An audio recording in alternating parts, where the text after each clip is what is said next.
Now on 7 News, the aftermath of Helene, at least 40 dead, hundreds still unaccounted for in western North Carolina. We're in Asheville. We'll look at some of the incredible damage there and across Buncombe County.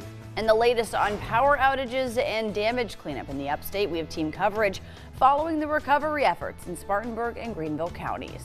We're getting a new look at some of the damage Helene caused in Lake Lure. Firefighters and staff have been going door to door making rescues. Some have walked out. Others had to be rescued by helicopter. Hundreds of people are unaccounted for in western North Carolina. The hurricane is blamed for more than 130 deaths across the southeast. Good morning. It is Tuesday, October the 1st, 6:01 is the time. I'm Fred Cunningham. I'm Olivia Donnelly. Thanks for joining us. We are continuing to follow the aftermath of Hurricane Helene, starting in Buncombe County. 7 News' Kelsey O'Donnell is in Asheville with a look at the damage at Biltmore Village. Monday, an up-close look at the damage in Buncombe County after Hurricane Helene carved a path of destruction. I've never seen anything like it. It's completely gone. It's terrible. As state and national assistance was flown in, crews began digging out what's left of this beloved town. One of the hardest hit locations, Biltmore Village. The water was still here, so you couldn't really see anything, but being out here today and just seeing how awful it is, it's going to take us a long time to get it all back together. As the floodwaters receded, what's left of many buildings was revealed coated in thick mud, debris, and scattered belongings. Vehicles were seemingly tossed throughout the streets, pinned against trees as emergency crews continued running calls in the area. We used to drive down this road a couple times, like throughout the week, and it's hard just because it's like it's all gone, and now it's a waiting game for anything and everything. Thousands of people remained in the dark across the Carolinas Monday as restoration crews worked around the clock to restore power. For many, their belongings were spared. However, the catastrophic damage left an unsettling feeling for some, as others were not as lucky. You feel guilt, you know? It's like you're sitting in your little apartment and you don't have water, you don't have power, but it's sunny skies and beautiful, and then you come down here and there's people who have lost homes and family members. Getting help has also been a challenge as cell service has been spotty, if not completely out in some areas. A number of shelters housed residents and additional distribution centers were added as the dire need for food, water, and medical supplies continues. A mandatory curfew is still in effect for several western North Carolina counties. Here in Buncombe County, officials have confirmed with us at least 40 deaths and still dozens are unaccounted for. While this storm system has passed, its impacts are going to be felt for many years to come. In Asheville, Kelsey O'Donnell, 7 News. We continue our team coverage following Helene's aftermath in the Upstate. 7 News' Taylor Farmer is standing by in Greenville County. We begin in Spartanburg County, where Christine Scarpelli is tracking the latest cleanup efforts. Good morning. Yeah. Right on some neighborhoods, right off of some two large highways, 221 and 295. What you see in some of these smaller neighborhoods, Woodley Road, we're near Mills Drive this morning, is unbelievable. Something unique about this place are the snapped trees and the snapped in half utility poles. You can see the way they do that there. You can see the stumps, really just many neighbors trying to get them out of the way. Get a lane open for first responders, for regular travelers to be able to come through. A lot of the brush and the branches still here in this area, piles higher even than me this morning. They're in these neighborhoods and have been cleared mostly by the neighbors here. You can see where the chainsaws were, obviously first responders and the county in this area as well. They're asking that you remove those things from the roadway. Take a listen.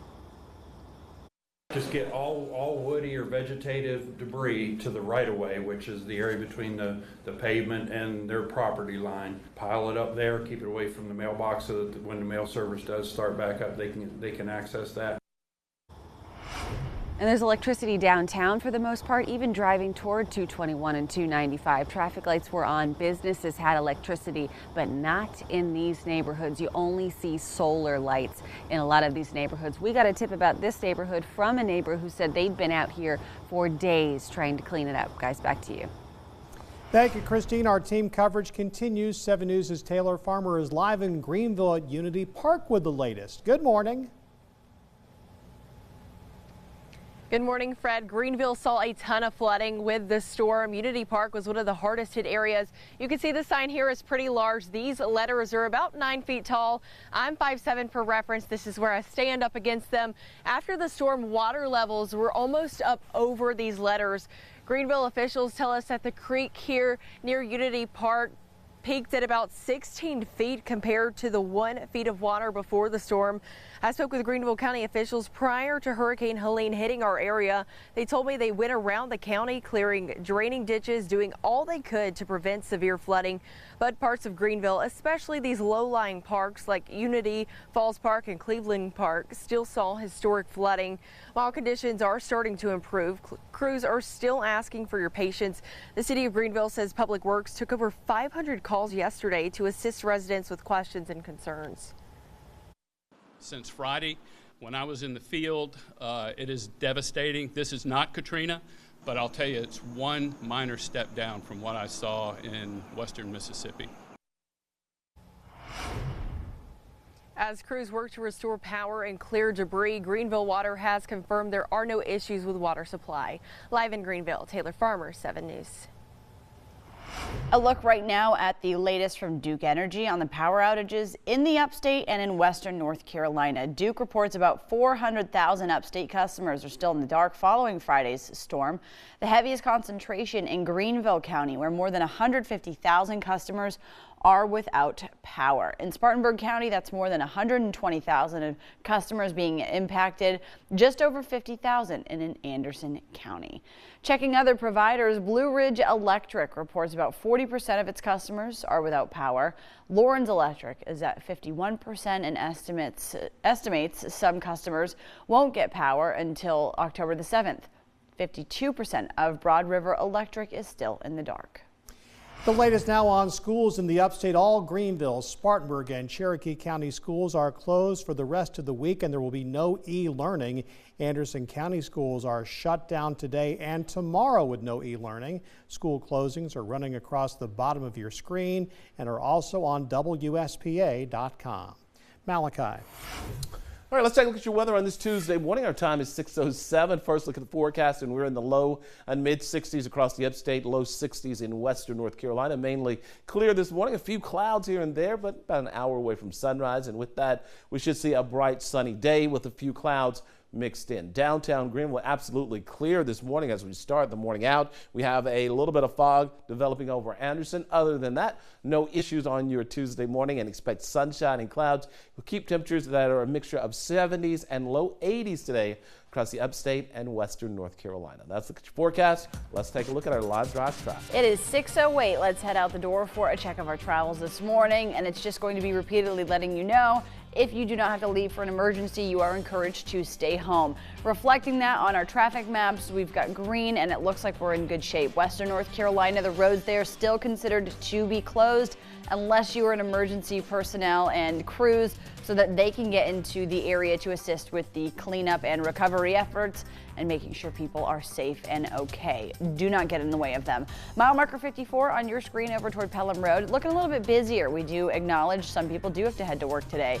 If you're on 85, you shouldn't come into any debris there. If you're on those side streets getting to the interstate, a lot of us without power still. Treat down power lines or traffic lights without power as a four-way stop, and please drive carefully. Fred. 6:09, Lawrence County investigators say 3 deaths could be attributed to Helene. The coroner says 2 men died when a tree hit a car on Friday in Clinton. 31-year-old Richard Rathbone and 41-year-old Thomas Lawson were killed. Both were from Clinton. Also on Friday, a man died when a tree fell on a camper in Cross Hill. The coroner identified the victim as 59-year-old Carl Bailey. Next on 7 News, the election is 5 weeks from today, and Helene may have an impact on the battleground contest in North Carolina. There are concerns over access to early voting and poll workers on Election Day. A live look for you right now from our downtown Greenville camera just before 6:10 on this Tuesday morning. 6:12, Spartanburg County deputies say 3 men are dead after a dispute over hunting land. Investigators say it happened Friday night in Woodruff off Griffin Road. We're told 4 people were arguing over the property when shots were fired. The coroner says Paul Higgins, Jeremy Faulkner, and Nicholas Long died at the scene. A fourth person was taken to the hospital. The deaths were ruled homicides. The sheriff's office says it's working with the solicitor on the investigation.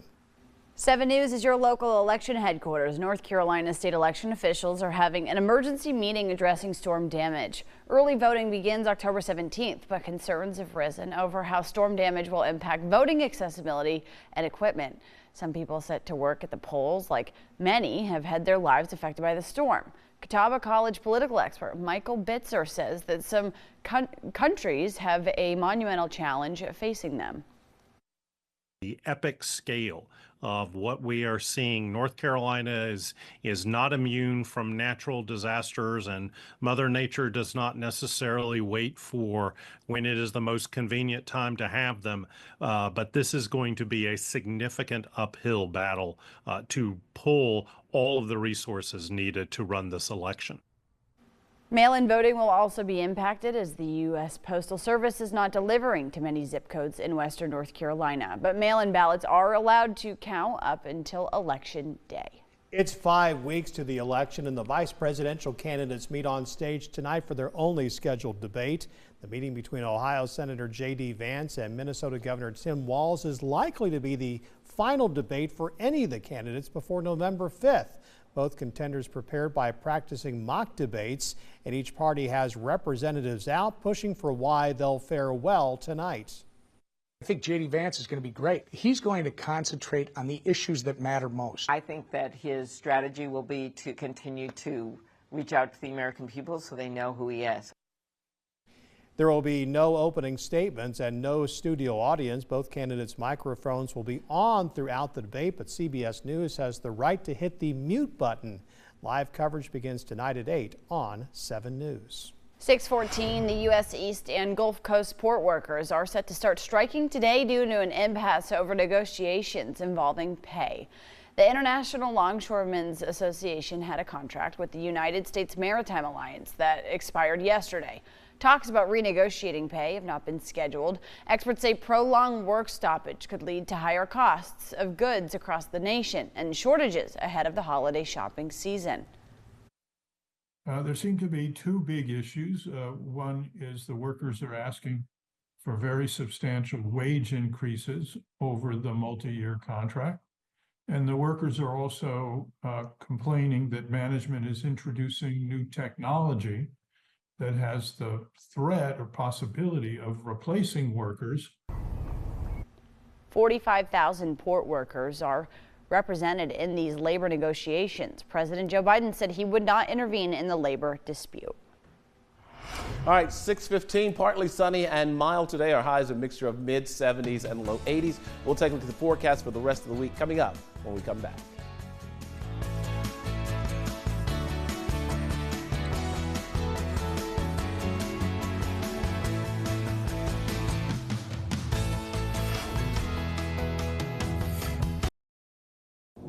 Welcome back, everyone. It's now 6:18, and we start off this Tuesday morning with a look at weather headlines for this Tuesday, October the 1st. It's a partly sunny day, a mild afternoon. We'll see high temperatures back to the low 80s in the upstate, upper 70s in western North Carolina. Here's the best news of all. Sunny, dry, and average temperatures for the rest of the week. Very low rain chances over the next 7 days, including heading into a weekend which should be slightly cooler as highs in the upstate and the mountains fall to the lower 70s by Sunday. Right now we have 60s across the board, mid to low 60s in the upstate, Spartanburg, Greenville, Anderson, Clemson, Greenwood, all in the low 60s. We have low 60s as well in Hendersonville, Asheville, Lake Lure, Rutherfordton, and Forest City. The good news is that we are dry and we stay clear throughout the first part of the day in downtown Greenville. About an hour away from sunrise, fog starting to make an appearance over downtown Anderson, so we'll watch that. We're mainly clear in Seneca, and as we go through the day, sunshine, dry weather, and comfortably cool temperatures. Highs upper 70s to low 80s in the upstate.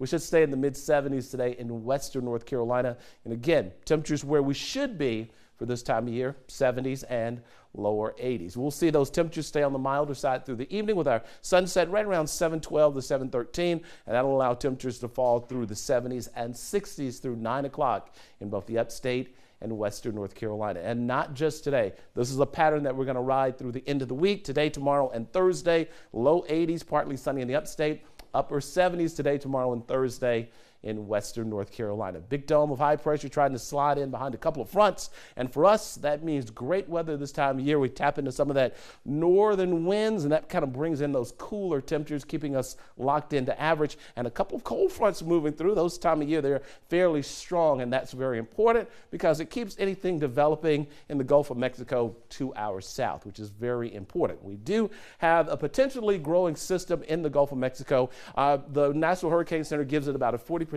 chance of development over the next 5 days in the Gulf of Mexico. But right now, it's a storm system that is not very organized whatsoever. But again, we want to watch this closely over the next few days. We also have a system out in the middle of the Atlantic that has a likelihood of developing because that is getting better organized. But as it does, it stays in the open waters and away from the United States. So neither one of them will be a concern for us over the next 7 days. We enjoy sunshine. We get a chance to dry out with those mild temperatures. Highs stay in the low 80s through the end of the week in the upstate, and afternoon highs are in the mid 70s through the end of the week in the mountains. All right, that's your weather on this Tuesday. Olivia, let's check in on our live drive traffic.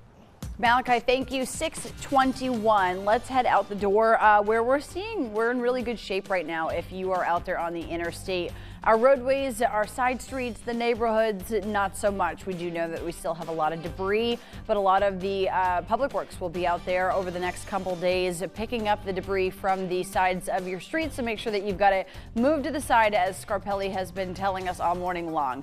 This is a look at the upstate roadway maps, and this is a look at the western North Carolina roadway maps, which you can see over toward Brevard area, I-40, 64. If you're along 70 this morning, western North Carolina roads are still considered closed. Unless you are emergency personnel, avoid the area. This is a look at I-385, mile marker 33.5. And if you're making your way along 85, a check of our commute over toward Pelham Road. We're in good shape right now on your travels this morning. Don't forget to watch the CW 62. That's every weekday morning. Join us there from 7 until 9.